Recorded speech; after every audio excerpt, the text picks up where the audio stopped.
আসসালামু আলাইকুম। প্রিয় দর্শক, রাজনীতিতে একটা নতুন ধরনের চিন্তা, নতুন ধরনের মেরুকরণ যেন আমরা লক্ষ্য করছি। সেই মেরুকরণ ভোট নিয়ে যেরকম হচ্ছে, যে ভোটের কি মেরুকরণ হবে, কোন ভোট কোন দিকে যাবে, এই আলোচনা যেমন হচ্ছে, তেমনি হচ্ছে যে আন্তর্জাতিক অঙ্গনে অথবা আমাদের আঞ্চলিক রাজনীতিতে আমরা কোথায় কে অবস্থান করছি সেই বিষয়ে। আপনারা জানেন, এই নতুন সরকার মানে এই ডক্টর ইউনূসের নেতৃত্বাধীন অন্তর্বর্তীকালীন সরকার দায়িত্ব নেওয়ার পর থেকে ভারতের সঙ্গে আমাদের সম্পর্ক ভালো যাচ্ছে না। ভালো যাচ্ছে না মানে না বলে বরং এভাবে বলা যায় যে ভারতের সঙ্গে আমাদের সম্পর্ক এই যাবৎকালে সবচেয়ে কম ভালো যাচ্ছে, সবচেয়ে খারাপ যাচ্ছে। এতটা খারাপ সম্পর্ক আমি এর আগে কখনো দেখিনি। যতটা না আসলে খারাপ, তার চেয়ে বেশি যেন আলোচনায় খারাপ, তার চেয়ে বেশি যেন কথাবার্তায় এক ধরনের বৈরিতা। ওকে পছন্দ করছে না। ভারতের মিডিয়াগুলো আমাদের ব্যাপারে নানা ধরনের বিদ্বেষমূলক কথাবার্তা ছড়াচ্ছে, আমাদের মিডিয়াগুলো কম যাচ্ছে না। তো এই যখন পাল্টাপাল্টি অবস্থা, সেই অবস্থার মধ্যে আমাদের একটা নির্বাচন এসে গেছে, একদম কানের কাছে চলে এসেছে। আর 1 মাস 10 দিনের মতো আছে ধরা যাক। এই সময় যে ঘটনা সবচেয়ে ইতিবাচক, আমরা এর আগে কিন্তু দেখেছি, আগেও বলেছি আমরা, যে ভারতের পক্ষ থেকে বলা হয়েছে যে তারা একটা নির্বাচিত সরকারের সঙ্গেই সম্পর্কটা ইজি হবে, এরকম একটা কথা তারা বলেছে। যে এখন আমাদের সঙ্গে যেরকম ভিসা নিয়ে গণ্ডগোল, ভিসা দেওয়াই হচ্ছে না, আমাদের ভিসা অফিস ওখানে বন্ধ হয়ে গেছে, আবার এখানে ওদের ভিসা অফিস মাঝে মাঝে বন্ধ হয়, মাঝে মাঝে খুলে, কোথাও কোথাও ভিসা অফিস তারা সরিয়ে নিচ্ছে। এই যে ঘটনাগুলো ঘটছে, এগুলো একটা নির্বাচিত সরকার আসার পর নর্মাল হবে, এ ধরনের ইঙ্গিতপূর্ণ কথাবার্তা আমরা ভারতের পক্ষ থেকে শুনেছি। তো এখন তো নির্বাচিত সরকার ঘনিয়ে আসছে, 1-1.5 মাস পরে তো আমাকে নির্বাচিত সরকার পাবো। তখন কি হবে? তখন ভারতের আচরণ আমাদের প্রতি কেমন হবে?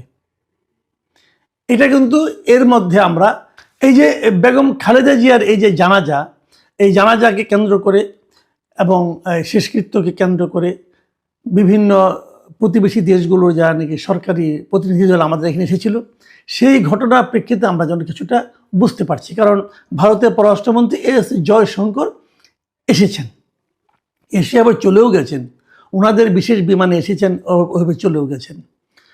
কিন্তু তার এই আশাটা কিন্তু খুব একেবারে মানে আপনার কেবলই সৌজন্যমূলক আশা আমি কিন্তু তা মনে করি না। এখানে কিছু একটা ইঙ্গিত যেন রয়ে গেছে ভারত সরকারের পক্ষ থেকে। এই যে ভারত সরকারের এবং সরকার প্রধানের মোদির যে শোক বার্তা, সেটা তিনি তারেক রহমানের কাছে হস্তান্তর করেছেন, ওনার সঙ্গে ওনাকে সমবেদনা জানিয়েছেন, জানিয়ে আবার চলে গেছেন। এই সময়ে উনি কিন্তু আমাদের পররাষ্ট্র উপদেষ্টা অথবা প্রধান উপদেষ্টা কারোর সঙ্গে কোনো দেখাও করেননি, কথাও বলেননি। পররাষ্ট্র উপদেষ্টার সঙ্গে সৌজন্য বিনিময় হয়েছে শুনেছি, কিন্তু প্রধান উপদেষ্টার সঙ্গে উনি কোনো দেখা করার চেষ্টাও করেননি। প্রধান উপদেষ্টার সঙ্গে অবশ্য অন্য দেশের রাষ্ট্রদূত 2-1 জন, নেপালের রাষ্ট্রদূত সম্ভবত দেখা করেছেন। তো এখন এই ঘটনার মাধ্যমে ভারত আসলে কি প্রমাণ করতে চাইল, এই জায়গাটা একটা বড় প্রশ্ন। আমার কেন যেন মনে হয় ভারত বোঝাতে চাইল যে আমরা এই অন্তর্বর্তীকালীন সরকারের সঙ্গে নেই, কিন্তু আগামী যে সরকার আসতেছে তাদের সঙ্গে আমরা সুসম্পর্ক বজায় রাখব। কিন্তু এটা বোঝানোর মাধ্যমে তারা আসলে কি লাভ করলো জানি না। আমাদের দেশের মানুষের কাছে কি বার্তা পৌঁছলো? আমাদের দেশের লোক, সরকারে যেই থাক না কেন, সেই সরকারের সঙ্গে আমার সম্পর্ক যত খারাপই হোক না কেন, অথবা আমাদের অন্তর্বর্তীকালীন সরকার নিয়ে আমি জনগণ হিসেবে আমার সঙ্গে অন্তর্বর্তী সরকারকে আমি যতই কম পছন্দ করি না কেন, আমি কিন্তু এটাকে ভালোভাবে নেব না যে আমার সরকারকে ভিন্ন একটা দেশের পররাষ্ট্রমন্ত্রী এসে ইগনোর করলো অথবা কম গুরুত্ব দিল। এটা কিন্তু আমরা ভালোভাবে নেব না। আমি তো অন্তর্পক্ষে নিইনি, আমি জয়শঙ্করের এই আচরণটাকে পছন্দ করিনি। আমার কাছে আমি মনে করতাম ভালো হতো যদি উনি প্রধান উপদেষ্টার সঙ্গে দেখা করতে চাইতেন, অথবা আমাদের পররাষ্ট্র উপদেষ্টার সঙ্গে দেখা করতে চাইতেন, অথবা দেখা করতেন, একটা বৈঠক করতেন আধা ঘন্টার, কোনো সমস্যা তো ছিল না। কিন্তু উনি করতে চেয়েছেন, এই ধরনের কোনো সংবাদ আমরা পাইনি। এর মধ্যে আমাদের পররাষ্ট্র উপদেষ্টা একটা প্রেস ব্রিফিং করেছেন, সাংবাদিকের সঙ্গে কথা বলেছেন, তখন এই প্রসঙ্গগুলো এসেছিল। এবং উনিও কিন্তু বলেননি যে জয়শঙ্করের পক্ষ থেকে কোনো ধরনের আগ্রহ দেখানো হয়েছিল। তার মানেটা হলো এই যে জয়শঙ্কর আসলে আগামী সরকার নিয়ে ভাবছেন, আমাদের বর্তমান সরকার নিয়ে ওনারা মোটেই ভাবছেন না। এটা আমি একজন পাবলিক হিসেবে অথবা আপনার কাছে যতটাই খারাপ লাগুক না কেন, এটাই হলো বাস্তবতা। এবং এই বাস্তবতা থেকে আমরা কি ইঙ্গিত পাই? দেখেন, তারেক রহমান যখন দেশে ব্যাক করলেন, নানা ধরনের কথা কিন্তু বলা বলি হয়েছিল যে উনি কার কাছ থেকে সম্মতি নিয়ে, কার কাছ থেকে অভয় পেয়ে দেশে ঢুকলেন, এই প্রশ্নটা কিন্তু বারবার উঠেছিল। এটা উঠতো না, উঠেছিল কেন? যে তার আগে তারেক রহমান নিজেই একটা ফেসবুকে একটা পোস্ট দিয়েছিলেন যে ওনার দেশে আসা না আসাটা ওনার একার ইচ্ছার উপর নির্ভর করে না। এবং ওই পোস্টটা আমি মনে করি ওনার রাজনৈতিকভাবে খুবই একটা ভুল পোস্ট ছিল। কারণ ওটার পরেই মানুষ কিন্তু ভাবতে শুরু করলো, তাহলে উনি কার কাছ থেকে পারমিশন নিয়ে আসতেছেন? আমেরিকার কাছ থেকে, নাকি রাশিয়ার কাছ থেকে, নাকি চীনের কাছ থেকে, নাকি ইন্ডিয়ার কাছ থেকে? এই প্রশ্নটা কিন্তু অনেকে করেছেন। এবং তারপর যখন উনি আসলেন তখন এই প্রশ্নটা আরও জোরালো হলো। এবং এখন যখন জয়শঙ্কর এসে ওনার সঙ্গে দেখা করলেন, তখন মানুষের মনে কিন্তু এই ধারণাটা আসলো যে তাহলে কি ভারতের কাছ থেকে পারমিশন নিয়ে উনি ঢুকলেন? এই প্রশ্নটা কিন্তু অন্য সময় হলে আসতো না। যদি জয়শঙ্করের এই সফর রাষ্ট্রীয় সফরের মতো হতো তাহলে কিন্তু এই প্রসঙ্গটা আসতো না। কিন্তু এলো তো। এখন এটা কি ইন্ডিয়া ইচ্ছা করে এই কাজটা করলো? হতে পারে, কিন্তু আমি জানি না, আমি বলতে পারবো না। আমি জাস্ট প্রশ্নগুলি করছি, আমার সন্দেহগুলো আমি তুলছি। ইন্ডিয়া কি ইচ্ছা করেই করলো? তার মানে কি ইন্ডিয়া কি বোঝাতে চাইলো যে আমরা অনেক কিছুই নিয়ন্ত্রণ করতে পারি? দেখুন, ভারত নিয়ে আরও কিছু প্রসঙ্গের মধ্যে উঠেছে, এটা আমি কালকেও বলেছিলাম। জামাতের আমিরের সঙ্গে ভারতের ভারতের একজন কূটনীতিবিদ তার সঙ্গে দেখা করেছিলেন, সৌজন্য সাক্ষাতের মতো ছিল। ওনার তখন মাত্র অপারেশন হয়েছিল, বাইপাস অপারেশন। তখন ওনাকে দেখতে গিয়েছিলেন তিনি, এবং উনি বলেছিলেন যেন এটা নাকি বাইরে যেন প্রচার করা না হয়। কিন্তু কিছুদিন তখন প্রচার না হলেও কিছুদিন পরে কিন্তু এই রিসেন্টলি জামাতের আমির ডক্টর শফিকুর রহমান এটা কিন্তু রয়টার্সের কাছে সেটা ওপেন করে দিয়েছেন। তো এইটা নিয়ে দেখলাম আবার কোনো মিডিয়া লেখালেখি করা শুরু করেছে যে জামাতের আমিরের সঙ্গে ভারতীয় কূটনীতিকের গোপন বৈঠক। আমি এই জায়গাটা কিন্তু আমি এই সাংবাদিকতাটাকে আমি পছন্দ করিনি এই কারণে, এটা তো কোনো গোপন বৈঠক না রে ভাই। ওনার সঙ্গে সৌজন্য সাক্ষাৎ, এবং ডক্টর শফিকুর রহমানের সেই গার্ডস আছে বলে এবং তার নিয়ত পরিষ্কার বলে উনি কিন্তু পরবর্তীতে তার অনেক বড় একটা মিডিয়া, ইন্টারন্যাশনাল মিডিয়া কাছে ব্যাপারটা কিন্তু ক্লিয়ার করে দিয়েছেন। তারা কিন্তু এই ব্যাপার নিয়ে এমন না যে অন্য সাংবাদিকরা এটা আবিষ্কার করেছে, ডক্টর শফিকুর রহমান স্বীকার করেনি, বিষয়টা সেরকম নয়। ডক্টর শফিকুর রহমান নিজে থেকেই বলেছেন। কাজেই এটাকে গোপন বৈঠক বলার আমি কোনো গুরুত্ব দেখি না আর কি। এটা একেবারেই আমি মনে করি যে এটা খুব ভালো সাংবাদিকতা নয়। কিন্তু আমার কথাটা হলো, এই যে জয়শঙ্কর এলেন, উনি কি বিএনপির উপকার করলেন না ক্ষতি করলেন? দেখুন, আমাদের দেশের সাধারণ মানুষ, মাস পিপুল যাদেরকে আমরা বলি, তাদের মধ্যে কিন্তু আমাদের দেশে যে কোনো কারণে হোক, শেখ হাসিনার কারণে হোক, আওয়ামী লীগ সরকারের শাসনামলের কারণে হোক, আমাদের মধ্যে কিন্তু অ্যান্টি ইন্ডিয়ান সেন্টিমেন্টটা একটু প্রবল। আমাদের দেশের মানুষ প্রতিবেশী হিসাবে ভারতকে অতটা পছন্দ করে না। এটাই রিয়েলিটি, এটাই বাস্তবতা। এখন সেই দেশের পররাষ্ট্রমন্ত্রী যদি কেবলমাত্র তারেক রহমানের কাছে আসেন, সেটার কিন্তু একটা ভিন্ন বার্তা সাধারণ মানুষের কাছে যেতে পারে। সে বিচারে আমি মনে করি যে আগামী যে ভোট হতে যাচ্ছে, সেই ভোটের হিসাবে, ভোটের সমীকরণে সম্ভবত জয়শঙ্করের আগমন এবং যেভাবে আগমন, সেটা বিএনপির জন্য কোনো বাড়তি মাইলেজ যোগ করবে না, বরং একটু বিএনপিকে বেকায়দায় ফেলতে পারে।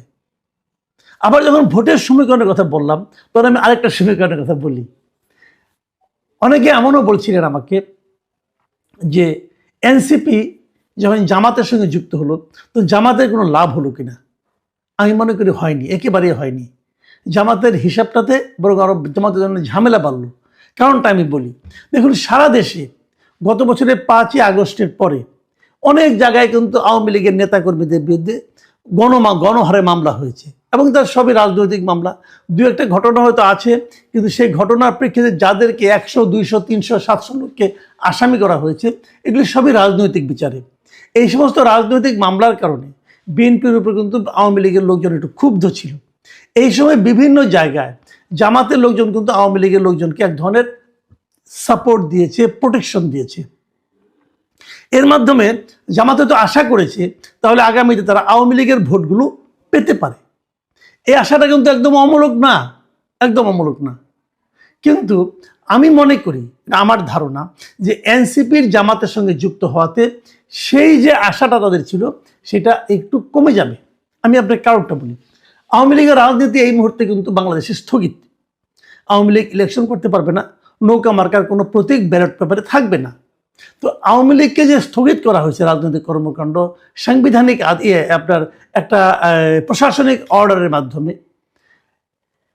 সেই স্থগিত এর করণের ব্যাপারে সবচেয়ে বড় ভূমিকা রেখেছে কারা? অনেকে হয়তো বলবেন জামাতের ভূমিকা ছিল, হ্যাঁ হয়তো বা ছিল, কিন্তু প্রকাশ্যে কার ভূমিকা সবচেয়ে বেশি ছিল? এনসিপির ভূমিকা। এনসিপি, হাসনাত আবদুল্লাহ, এদের ভূমিকা ছিল সবচেয়ে প্রবল। কাজেই আওয়ামী লীগ আজকে যে রাজনীতি করতে পারছে না, আওয়ামী লীগে যে রাজনৈতিক কর্মকাণ্ড স্থগিত করা হয়েছে, এর পেছনে আওয়ামী লীগের লোকজন কিন্তু প্রধানত দায়ী করে এনসিপিকে। তো যাকে সেটা রাজনীতি করতে না পারার প্রধান কারণ হিসেবে দায়ী করছে, সে যখন আবার জামাতের সঙ্গে যে যুক্ত হচ্ছে, তো এই জন্য কিন্তু জামাতের প্রতি আওয়ামী লীগের সিম্প্যাথি বাড়বে না, বরং কিছুটা কমবে, অথবা জামাতের প্রতি ভরসা কিছুটা কমবে। আবার উল্টো দিকে এনসিপি জামাতের সঙ্গে যুক্ত হওয়ার কারণে, জামাতের সঙ্গে মানে জামাতের জোটে যুক্ত হওয়ার কারণে অনেকে যে আগে থেকে যে প্রচলিত একটা ধারণা ছিল যে এনসিপি, এবি পার্টি এগুলি জামাতেরই এ টিম, বি টিম, সেটা কিন্তু আরও দৃঢ়তা পেয়েছে সেই ধারণাটা। তার মানে এনসিপির এই কর্মকাণ্ডকে আওয়ামী লীগের অনেকে হয়তো ভাববে যে এই কাজটা জামাতই করেছে, এনসিপিকে দিয়ে করিয়েছে। এই যে ধারণাটা, এই ধারণাটা কিন্তু জামাত এবং তার জোটের প্রতি আওয়ামী লীগের যে নীরব ভোট ছিল, সেই ভোটগুলো বেশি বেশি হারে পড়ার যে ব্যাপারটা, সেটা কিন্তু নষ্ট করে দেবে। অনেকে বলেন যে আওয়ামী লীগের ভোট এখন গনিমতের মাল হয়ে গেছে। এইভাবে বলেন তারা যে আওয়ামী লীগের ভোট, যেহেতু আওয়ামী লীগ নিজেরা আগে আওয়ামী লীগকে ভোট দেওয়ার হাত থেকে বঞ্চিত করা হয়েছে, আওয়ামী লীগ ইলেকশন থেকে বাতিল করা হয়েছে, আওয়ামী লীগ ইলেকশন করতে পারবে না। তাহলে আওয়ামী লীগের যে কয়েক কোটি ভোট আছে, আওয়ামী লীগের কয়েক কোটি ভোট আছে, আবারও বলছি, আওয়ামী লীগের যে কয়েক কোটি ভোট আছে, সেই ভোট কোন দিকে যাবে, কে কতটা ভাগ পাবে, এরকম একটা ভাগ বাটোয়ারা করার মতো অবস্থা হয়ে গিয়েছে, যেটাকে মানে অনেকে গনিমতের মালের সঙ্গে তুলনা করেন। এখন সেই ভাগ বাটোয়ারা নিয়ে তারা গবেষণা করছে, কিন্তু বিপরীত দিকে আওয়ামী লীগ কী করছে এই গবেষণার কথা আমরা এখনো জানি না। আমরা বিভিন্ন রকম হাইপোথিসিস শুনি। কেউ বলে আওয়ামী লীগ অমুককে দেবে, কেউ বলে এলাকা ভিত্তিক প্রার্থী দেখে দিবে, আবার এমন কথাও শুনি আওয়ামী লীগ এই নির্বাচনে অংশই নেবে না, বর্জন করবে। যদি আওয়ামী লীগ বর্জন করে তাহলে কিন্তু পুরা নির্বাচনে যে গ্রহণযোগ্যতা, সেটা নিয়েও কিন্তু প্রশ্ন উঠতে পারে। আমি আগেও বলেছি, এখনও বলি, এই কথাটা বলে শেষ করি, যে আগামী নির্বাচনে আর 1 মাস 10 দিন পরে যে নির্বাচন হতে যাচ্ছে, সেই নির্বাচনে আওয়ামী লীগ থাকবে না। সেই নির্বাচনে আওয়ামী লীগের কোনো প্রার্থী থাকবে না। সেই নির্বাচনে ব্যালট পেপারে আওয়ামী লীগের প্রতীক থাকবে না। কিন্তু রিয়েলিটি হলো এটাই যে ওই নির্বাচনকে নানাভাবে আওয়ামী লীগই নিয়ন্ত্রণ করবে। প্রিয় দর্শক, এখন এ পর্যন্তই। আল্লাহ হাফেজ।